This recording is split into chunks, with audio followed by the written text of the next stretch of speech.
दगड़ियों नमस्कार, सुप्रभात। कैसे हैं आप? आशा करता हूँ सब ठीक होंगे। दगड़ियों, जो लोग मेरे चैनल को नया देख रहे हैं प्लीज़ सब्सक्राइब कर दीजिए, लाइक कर दीजिए और कमेंट कर दीजिए। दगड़ियों, आज हो रही है 3-4 दिन से लगातार बारिश। पूरे उत्तराखंड में लगभग बारिश हो रही है और हमारे यहाँ भी हो रही है। तो कल गौला का जलस्तर बढ़ गया था, तो गौला बैराज से पानी छोड़ा गया था। पता चला कि रात को गौला आई थी और लोग काफ़ी दहशत में थे, डरे हुए थे। तो अब हम चलते हैं गौला नदी के किनारे और देखते हैं वहाँ के लोगों के हालचाल क्या हो रहा है और गौला नदी ने कितना कटाव कर दिया है। तो अब मिलते हैं सीधे गौला नदी के किनारे के एरिया में। अभी बज रहे हैं सुबह के 6:30 और हम निकलते हैं थोड़ी देर में, क्योंकि उसके बाद फिर ऑफिस भी जाना है। 9:30 बजे ऑफिस चले जाऊंगा। तो उससे पहले हो आता हूँ गौला नदी में और देखते हैं वहाँ के हालचाल। तो बने रहिए मेरे साथ वीडियो में। ये हो रही है झमाझम बारिश, अभी भी बारिश लगी हुई है। चारों तरफ पानी पानी हो रहा है और आसमान में बादल छाए हुए हैं। तो देखते हैं आगे क्या हाल है गौला नदी का और आपको गौला नदी का हाल दिखाते हैं। तो उसने कहा, मोहन सिंह ने कहा मोहन सिंह ने कहा हमने यहाँ तो बहुत ही बढ़िया बनाऊंगा, ये बनाऊंगा, सो बनाऊंगा। भगवान के कसम खा गए यहाँ पर। कोई व्यवस्था नहीं है, हमारी व्यवस्था कोई नहीं। 2021 से हमारे वहाँ लगातार कटाव हो रहा है। 5 बीघा जमीन जा चुकी है और पिछले बार भी हम विधायक जी के पास गए थे कि यहाँ पर तटबंध बना दो करके, और कहीं पर भी हमारी सुनवाई नहीं हो रही है। 2 साल हो गए विधायक जी को, अब पंचायत के टाइम पर आते हैं वो। पिछली बार निश्चित है, जब लगाने में पानी घुसता है उसने में वो आगे कट दिया है। अब ये क्या, खाली एक गिरता है तो मकान गिर जाता है। अब कम से कम 50 मीटर भी दीवार नहीं लगी है इसमें। हमारा तो घर मकान पूरा बहने वाला है। अगर हमारी सुनवाई होती है तो हमारी कुछ व्यवस्था करें, नहीं तो यहाँ पर मशीन ला के अभी भी पानी डाइवर्ट करके कुछ बचाव हो सकता है। तो विधायक जी से यही गुजारिश। तो दगड़ियों, अब हम आ गए हैं गौला नदी के किनारे। शुरुआत हमने करी है इंदिरा नगर से। गौला गेट के किनारे किनारे हम लोग पहुँचे हैं और ये जो मकान आप देख रहे हैं ये मकान है उर्वा दत्त जी का, जो 2 साल पहले गौला में भयंकर जो बाढ़ आई थी जिससे इंदिरा नगर का ये इलाका कट गया था, सड़क तक टूट गई थी। ये वो मकान है, यहाँ पर हम पहुँचे हैं। ये देख सकते हैं आप कितनी बुरी हालत में है। यहाँ पे बारिश इसमें हो रही है और ये गाय वाय यहाँ पे बंधी हुई हैं। ये यहाँ पे जो मकान का कोना आप देख रहे हैं, इस कोने से ये सामने नदी दिखाई दे रही है। सिर्फ 2-3 फुट की दूरी रह गई है और ये मकान कितनी जीर्ण शीर्ण हालत में है जरा आप देख सकते हैं। ये खिड़कियाँ इसकी निकाली गई हैं, जो पिछली बरसात में इन्होंने डर के मारे ये इलाका छोड़ दिया था और इनके बंदोबस्त की कोई व्यवस्था नहीं हुई। और यहाँ पे देखिए कितनी नज़दीक है, बिल्कुल नज़दीकी मामला है। अगर इस साल फिर से गौला नदी आती है तो ये मकान तो जाएगा ही, इस पर रहने वाले लोग भी, जनहानि भी हो सकती है। मैं आपको इस ब्लॉग के माध्यम से ये दिखाने का प्रयास कर रहा हूँ। सामने देखिए, ये इस मौसम की पहली बारिश है और पहली बारिश में ही आलम यह है कि यहाँ पे ये टूटना शुरू हो चुका है और इधर ही तटबंध भी बनाए जा रहे थे, जिसकी वो सामने आप देख रहे हैं कुछ पत्थर पड़े हुए हैं। ये जो आप देख रहे हैं यहाँ पे पत्थर बिछे हुए हैं ये, और ये मकान कितना नज़दीक है देख सकते हैं आप। अगर इस बार भी गौला आती है तो ये मकान तो गया। तो मैं ईश्वर से प्रार्थना करता हूँ ऐसा कुछ ना हो और कोई जान माल का नुकसान ना हो, कोई जनहानि ना हो, किसी का कोई नुकसान ना हो। लेकिन क्या करूँ,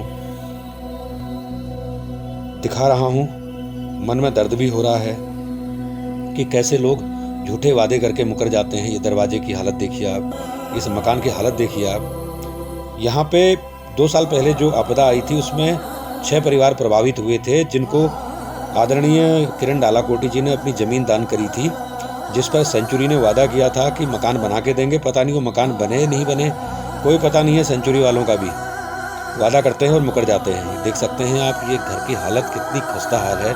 ये मकान उर्वा दत्त जी का है और ये उनके परिवार के लोग यहाँ पे रह रहे हैं। न जाने कौन सी ऐसी स्थिति है कि रहने को मजबूर हैं बेचारे। उसने कहा, मोहन सिंह ने कहा मोहन सिंह ने कहा हमने यहाँ तो बहुत ही बढ़िया बनाऊंगा, ये बनाऊंगा, सो बनाऊंगा, भगवान के कसम खा गए यहाँ पर कि हमारा घर ऐसा कि ऐसा ही है भैया, हम कहाँ जाइए, अब इतने छोटे बच्चे हैं, तुम देख गए हो, गाय बकरी है। उसने शिव मंदिर में भी कसम खाए, ये शनि मंदिर में भी कसम खाए। उसने कहा जितना तुम्हारा खेत है उतना ही हम बनाएंगे। आज तू देखने के लिए भी नहीं आया यहाँ ये, अब रोज कहते हैं बना बना, वो कह रहा बन रहा। आज तुम ही देख लो कहाँ बन रहे भैया, कहाँ बनता है ऐसा भी कोई व्यवस्था नहीं है, हमारी व्यवस्था कोई नहीं। उनका घर भी यहाँ पर है। अब खेती है, अब आ जाते हैं तो वो भगवान के ही भरोसे हैं कि अब भगवान की क्या निश्चित है। जब अब लगातार तो पानी टूटता है, उसने में वो आगे कट गया है। अब ये क्या, खाली एक गिरता है तो मकान गिर जाता है। अब इतना है क्या, अब 2 साल हो गए सारे एक काम के बारे में भी करते करते। अब ये काम हुआ नहीं, अरे हो अभी काम शुरू भी किया, ये लास्ट में अब बरसात में अब कर रहे हैं काम शुरू। जब गोला आ रही है, बचाव क्या होगा, जब बने नहीं तो बचाव क्या होगा, बने ही नहीं, अधूरे बने भागे। ये तुम्हारा आपके सामने में है, ये गौर है, सब अधूरे हैं, ये सामने में आप देखो। जैसा कि इस परिवार ने हमें बताया और देखने को कहा तो हम ये नदी के किनारे आ गए और यहाँ पे हमने देखा, और आप भी देख लीजिए, ये है बिल्कुल वो किनारा जहाँ पे तटबंध लगने के लिए पत्थर बिछाए गए हैं, लेकिन पहली ही बारिश में ये सारे पत्थर बह चुके हैं। ये आलम है ठेकेदारों का, और ये आलम है निर्माण और कार्यदायी संस्थाओं का। ये जिम्मेदारी है जिम्मेदार लोगों की। अब आप ही देख सकते हैं और आप ही बताएं कि क्या यह सही हो रहा है। और आया ही कहाँ सकती है भी, एक थोड़ा सा गोला आई वैसा हो गया, ये गिरने लग गया ऊपर। हर मकान सामने है, ये 2 साल हो गए बरसात के टाइम पर आते हैं। ये तो भटक रहा है अभी, ये गिरता रहेगा साहब, ये पूरी हौला आ जाएगी यहाँ। कहा था सब कुछ हुआ था, कुछ घर रहे थे और ऊपर के, तो मैं भी यहाँ पे आया था। कई बड़ी बड़ी बातें यहाँ लोग आगे कर गए, है ना। जो अभी वादे थे तटबंध के ठेकेदारी, उनने अपने लोगों को दी थी। यहाँ पे बातचीत चल रही थी कि हम बना रहे हैं, तटबंध बना रहे हैं, ये कर रहे हैं। देख रहे हैं तो कुछ काम नहीं है। पहले भी एक बार आया था, ना कोई लेबर थी, ना कुछ कोई। उनकी हालत जो है इतनी बुरी है, 4-5 बच्चे हैं, बहुत जानवर हैं, बकरियाँ हैं, कहाँ लेके जाते। एक परिवार हम अपने क्षेत्र को बचा नहीं सकते, बातें पूरी बेइज्जती करते हैं, ये तो गुमराह करने की बात होती है। दगड़ियों, ये वो परिवार है जो हर पल मौत के साए में भय के वातावरण में जी रहा है। इनके चेहरे पर चिंता की लकीरें हैं और मौत का आतंक भी छाया हुआ है। दगड़ियों, गौला नदी जहाँ एक ओर लाखों लोगों को रोजगार देती है, तो वहीं दूसरी ओर बरसात के 4 महीनों में मौत का वो मंजर उपस्थित कर देती है जिसकी यादें दिल दहला देने वाली होती हैं।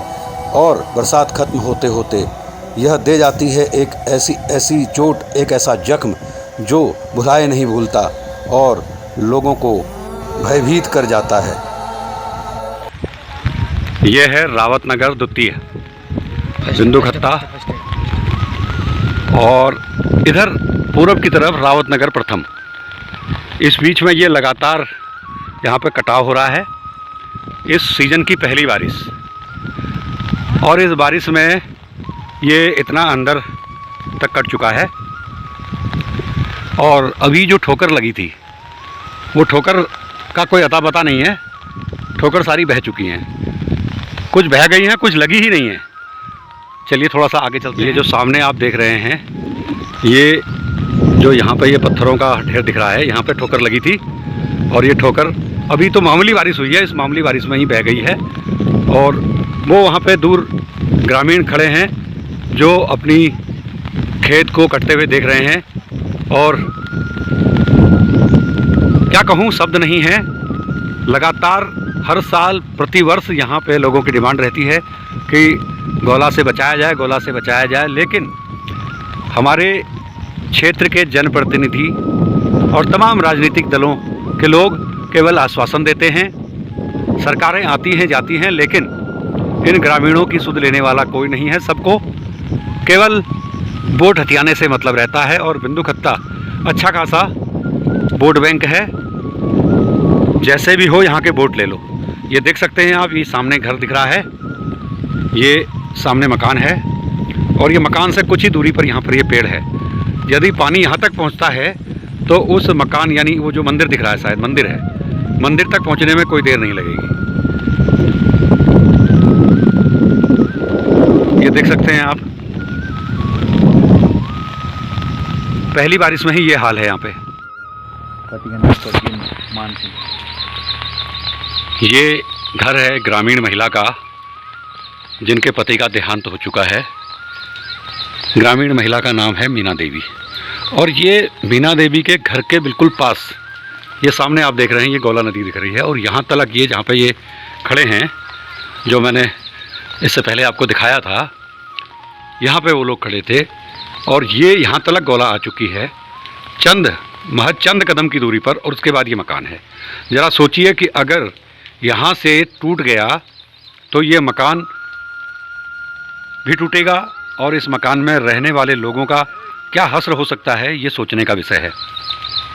ये हैं मीना देवी जी जिनका ये मकान है, तो ये बताएंगे कि क्या इनको प्रॉब्लम है, बताइए। प्रॉब्लम क्या है सर, देखो 2021 से हमारे वहाँ लगातार कटाव हो रहा है। कम से कम हमारे 2021 से लेके अभी तक 5 बीघा ज़मीन जा चुकी है और पिछले बार भी हम विधायक जी के पास गए थे कि यहाँ पर तटबंध बना दो करके, और कहीं पर भी हमारी सुनवाई नहीं हो रही है, हमारी बात कोई सुनता नहीं है। और इस बार भी उन्होंने जैसे ही काम शुरू करा तो ये बरसात का मौसम शुरू हुआ, 1 जुलाई से काम शुरू करा और अभी तक कम से कम 50 मीटर भी दीवार नहीं लगी है। और खुद ठेकेदार लेबर सारे मेरे घर पर रहते थे, आज ही वो गए हैं। जैसे गौला नदी घर सारा अभी ज़मीन कटाव चल रहा है और पूरा कटाव हो रहा है और उसमें भी कोई सुनवाई देखने के लिए कोई नहीं आ रहा और आगे बात भी नहीं हो पा रही है। और अब क्या काम होता है इसमें, हमारा तो घर मकान पूरा बहने वाला है। अगर हमारी सुनवाई होती है तो हमारी कुछ व्यवस्था करें, नहीं तो यहाँ पर मशीन ला के अभी भी पानी डाइवर्ट करके कुछ बचाव हो सकता है। तो विधायक जी से यही गुजारिश कर रहे हैं कि और आके एक बार हम लोगों से मिले और देखें हमारे क्या हाल हो रखे हैं। और पिछले साल से 1 साल से लगातार मैं उनके पास जा रही हूँ और ना हमारी वो इज्जत करते हैं ना हमारी वो सुनते हैं। उनको बताओ ना पहले क्या बोलना है। यही तो कितना गाड़ियाँ ठोकर कहाँ बनने थे? बोलो। यहाँ पर उपस्थित हैं रमेश कुमार जी जो वरिष्ठ सामाजिक कार्यकर्ता हैं और कांग्रेस के अनुसूचित जाति प्रकोष्ठ के प्रदेश जिलाध्यक्ष हैं।